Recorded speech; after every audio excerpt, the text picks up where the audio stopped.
Is it possible? Will it be possible that we will be the last humans born free in the world? It was a question that got my mind as I'm watching things unfold. Is right now across this country and around the world, in free countries everywhere, people are asking questions about trust. Who do you trust? What's the right narrative? Who do we believe? And then fate. Where is this going?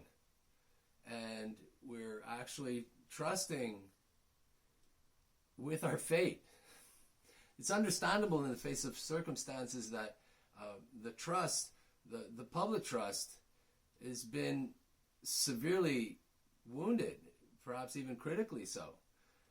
Our lives and freedoms were trustingly handed over to those who tyrannically declared having our collective health and freedom at heart.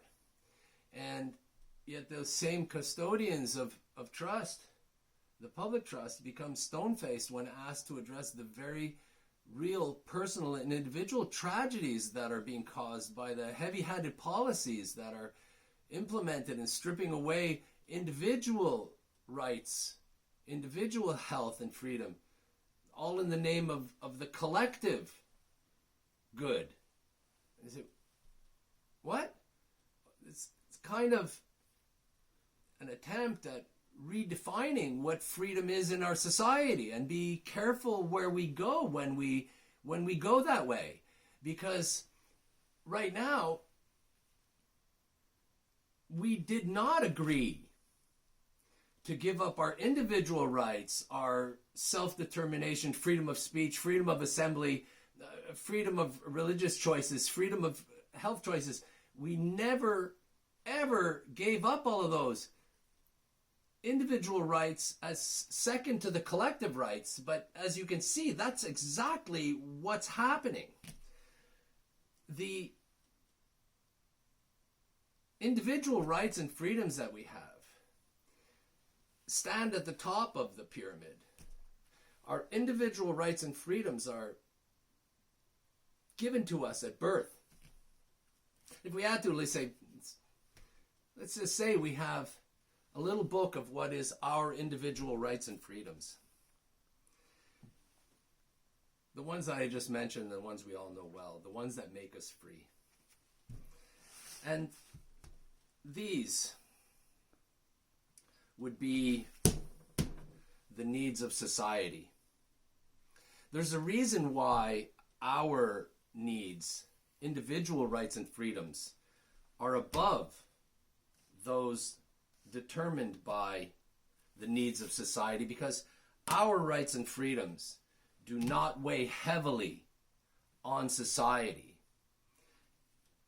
But if we allow the redefinition of freedom, and we put our rights and individual rights and freedoms under the needs of society, I think we're going to find that it's going to be a very, very heavy burden on our personal rights and freedoms, and I expect that they would slowly and surely disappear. So we didn't ever and must not ever agree to give up our individual rights as second to the collective good, because if we do, beware, we have just traded the freedom and rights granted by God when we're born